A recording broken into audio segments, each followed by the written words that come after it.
The war in Ukraine is entering a new phase, and the outlook for Ukraine is perhaps more encouraging today than at any point since Russia's full-scale invasion began.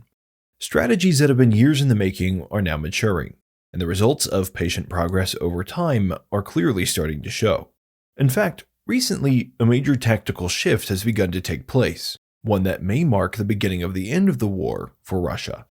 But even if we haven't reached that end phase quite yet, to borrow from the words of Winston Churchill in World War II, we can confidently say that we have at least reached the end of the beginning.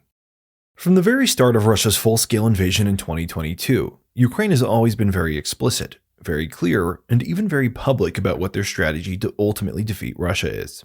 And despite the viability of this strategy being openly questioned by many Western leaders, Ukraine has stuck to it, with excellent results far beyond the expectations of many onlookers that have put many so-called military and political experts from other countries to shame. Ukraine has openly talked about how they see their war against Russia as a war of attrition, where Ukraine can leverage its defensive advantages to make the war far too costly for Russia to win in the long term. The idea is that for every city or slice of territory taken, Russia would be forced to pay a price that would represent a Pyrrhic victory at best, far too costly to allow Russia to actually accomplish its goals, with hundreds of thousands of casualties needed for Russia to take a mere few kilometers of Ukrainian territory. Indeed, President Zelensky has also said for years that Ukraine ultimately wants to take back all of its land, including Crimea, a position that he hasn't budged on, despite much scoffing, even from his allies. But he seems to know something that many of his allies, and perhaps even Russia itself, is failing to realize. From his position, it probably seems clear that if Russia is stubborn, keeps pushing forward, and refuses to stop, it will weaken itself over time, eventually reaching a point where Ukraine, at a time and place of their choosing, could shift the balance, and potentially defeat Russian forces in an offensive of their own. And while that might sound fanciful, it's important to remember that early on in the war, most people completely laughed down and dismissed the idea of punishing Russia on the battlefield in the first place. They said that Ukraine could never hold off against the Russian military for more than a few months, perhaps a year at most, and that they certainly couldn't outlast Russia for long enough to succeed in a war of attrition against a country so much larger and more prosperous than them. But months and years of fierce resistance by Ukraine have proven most people completely wrong. Ukraine has not only survived the grinding war of attrition, but they are now beginning to make huge advancements, flipping the script and shifting from patient endurance to now slowly whittling away Russia's ability to defend itself on its own home front. This year, Ukraine has exponentially increased its air attacks against Russia, using drones and precision strikes to hit targets deeper inside Russian-occupied territories, and also to increasingly strike high-value targets within Russia itself, not just causing damage, but literally changing the way the world perceives what is the real front line in this war. It's now becoming apparent to most that while the actual front line isn't moving much, if at all, things are now moving very, very quickly when it comes to Ukraine removing Russia's ability to fight by targeting their rear areas. And most significantly, as Ukraine has done this, they've systematically pried open a massive gap in Russia's air defenses, overwhelming the existing systems, destroying them one at a time, and making existing gaps even wider across the rest of the country, with critical infrastructure becoming even more vulnerable with each passing day. Bit by bit, Ukraine has constricted Russia, denying them the ability to freely control the air above their own territory, with vulnerabilities now literally existing all over the place. And now, Ukraine is actively exploiting those weaknesses, striking fuel depots, command centers, and logistics hubs that Russia once thought were out of reach. In reality, very few of those targets are being reliably protected anymore. What we're seeing are clear signs that Ukraine is turning the tables, from a country just trying to survive to one that's taking the fight to Russia's doorstep. And Ukraine is setting the stage in a way that will give them major advantages on the battlefield this winter, with the very real possibility of something bigger coming in the spring. But what a lot of people are missing about this is how much it maps to Ukraine's long-standing strategy of attrition against Russia, just the next phase in a cohesive long-term plan that is bearing fruit over time. Today's episode was made possible by my sponsor, Incogni. Most people don't realize how often their data is bought and sold in today's world.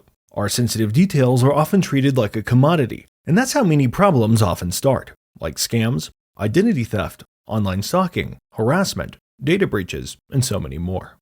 A lot of this comes back to something most people haven't even heard of: data brokers, entities who legally profit from publishing and selling deeply personal information. Things like your name, personal address, court records, and even your political views can be sold to anyone, including employers, landlords, and random strangers. Thankfully, Incogni can help. It automatically finds and removes your personal data from most sites all across the internet, and keeps doing it so your information doesn't reappear. Even better, Incogni's custom removal feature now lets you send specific links to their privacy experts for removal, giving you even more complete coverage. And with their unlimited plan, you can submit as many links as you want. So choose Incogni to take back control of your personal data. Incogni offers a risk-free 30-day money-back guarantee. So try it out, give it a shot, and get a full refund if you're not 100% satisfied. Just click the link in the description and use my code ICARUS to get 60% off an annual plan. The timing of all of this increased aerial pressure doesn't seem like a coincidence. It comes at a moment when Russia has already been feeling the pressure everywhere else due to attrition. Month by month, Russia's momentum has been noticeably slowing down, showing that additional pressures could potentially push them over the edge. There is, of course, the huge attrition that Russia has experienced when it comes to manpower, which has been well documented at this point. The war has dragged on far longer than Putin ever expected, and the human cost is catching up in several different ways, with a commonly cited figure of well over 1 million Russian casualties. But despite this huge investment, Russia famously still hasn't managed to outpace a literal snail when it comes to crossing Ukrainian territory. And that kind of manpower without results simply isn't sustainable. In fact, it gets less sustainable every day that it drags on. Add to that a crippling shortage of tanks and armored vehicles, most of which were destroyed several years ago at this point, or which are decades old and pulled from storage, and it's clear that Russia is running on fumes. They've essentially completely run out of the numbers and equipment needed to push the front forward in any meaningful way. And that means that Russia is now less able to respond to Ukrainian strikes on their territory with ground-based retaliations than they have been at any point in the war. That's the Russian attrition that most people are already intimately familiar with. But people seem to be less familiar with the fact that Russia is also facing massive attrition on the home front, especially when it comes to logistics and maintenance. For example, over years of Ukrainian strikes, Russia has been bled dry of key logistical items, like the spare parts used to repair oil refineries after they are struck by Ukrainian drones. Supplies that before the war came from Western suppliers who haven't been replenishing Russia's stocks for several years now. In hindsight, it seems likely that Ukraine's slow-burning strikes in these areas over the past several years have been aimed at bleeding down these very stocks to bring Russia to the point where they can't quickly recover from any more incremental damage. And now that this moment of weakness has finally been reached, Ukraine is using it as the best time to dial up the damage by a significant magnitude. Draw out an enemy's troops and supplies, and once they're exhausted, you can turn up the heat to create devastating and lasting impacts. Whether by design or by mere coincidence, that's exactly what we're currently seeing. Because of this phenomenon, Ukraine's recent strikes on Russian refineries in particular have been seriously affecting Russia's ability to refine their oil and turn it into gasoline. Russia's refining capacity has already been affected by a percentage so large that if we shared an exact number in this video, it would already be completely out of date by the time we edited and posted it. That's how fast things are moving. And it's causing massive shortages and extremely long queues to purchase gasoline all across Russia, a country that is supposed to be a major energy exporter. Instead, they're now having to consider importing energy from China, energy that they themselves sold to China not long ago at all. That's embarrassing, to say the least. Let's put all of this into even bigger context, though, because it turns out that these refinery strikes, while incredibly significant on their own, are still just one piece of a much, much larger puzzle of attrition that will likely culminate in a Ukrainian victory. In the past few videos, we've talked about Ukraine's long-range drone strikes and how they've been pushing deeper into Russian territory than ever before. What's genuinely highly alarming for Russia's oligarchs about this is that it's not just that Ukraine is now striking refineries in virtually every Russian region. It's that they're hitting them again and again and again. Repeatedly. Ukraine is no longer just bleeding Russia dry. They've already done that. Now, they're making a concerted effort to actually take specific facilities completely offline. And through this pattern, Ukraine has also been exposing a fundamental truth. Russia is simply too large to reliably defend itself on every front.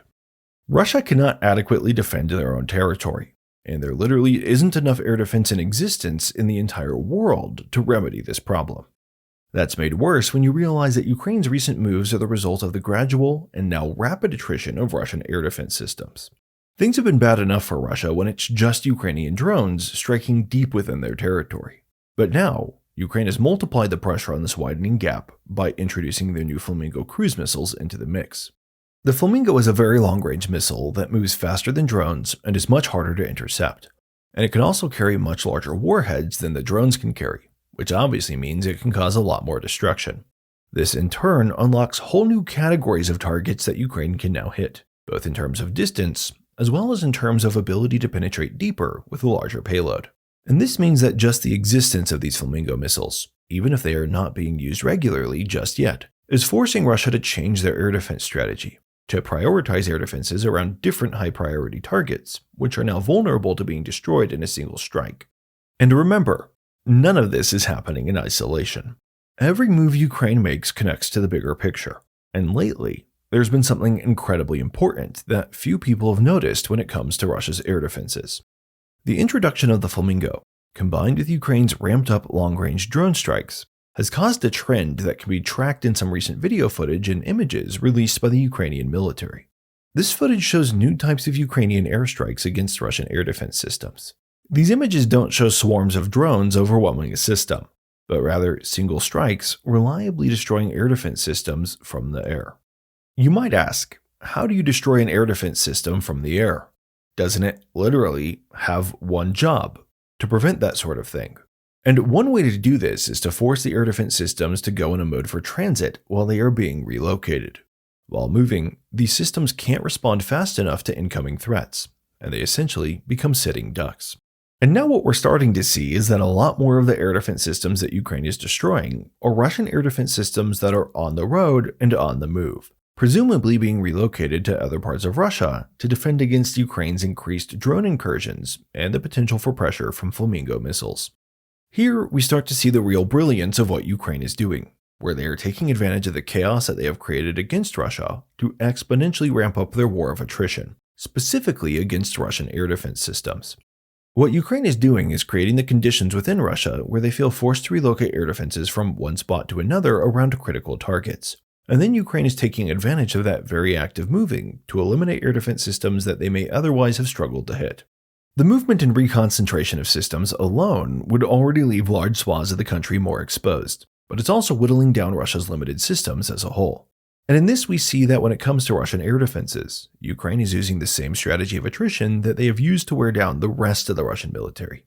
Up to this point, Ukraine has destroyed over 1,200 Russian air defense systems, creating very real gaps in this aspect of the Russian defensive line. In fact, it may be more accurate to say that Russia now only has a few isolated bubbles of defended areas, rather than any line whatsoever.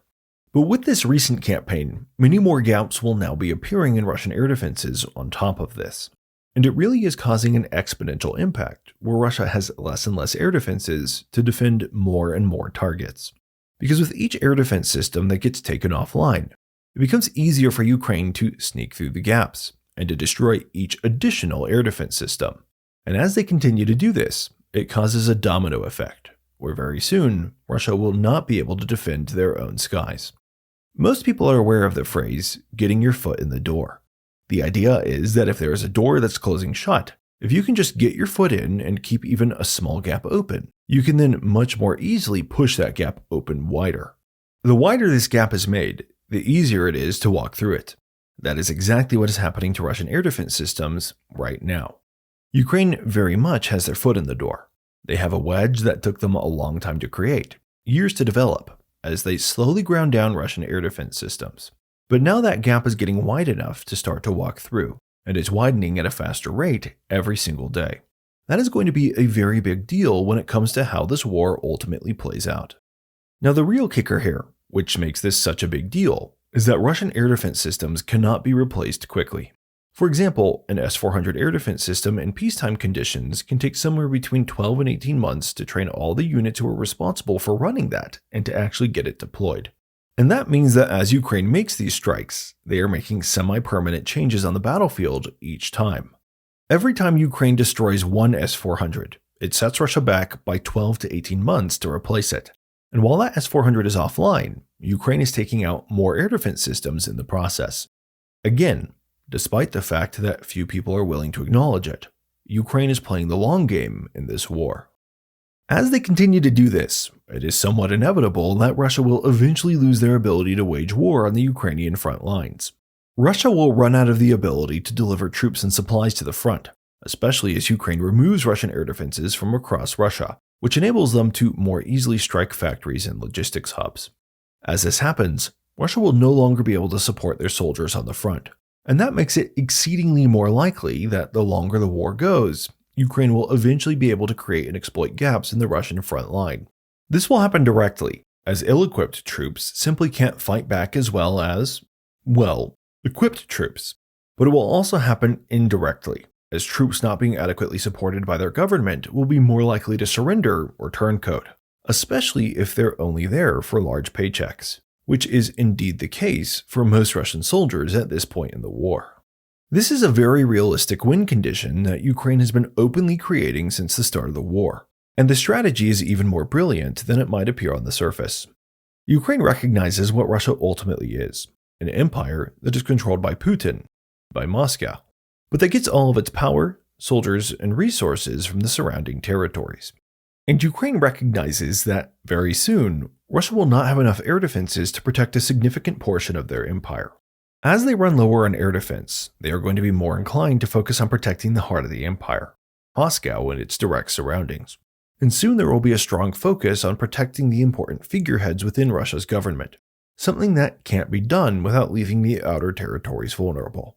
Ukraine is in part trying to get the elite class of Russia, the oligarchs, to turn inward and start to build a fortress around themselves. The goal is to make them feel vulnerable, to force them to focus on their own safety and interests rather than the broader war effort, or the broader interests of the nation in general.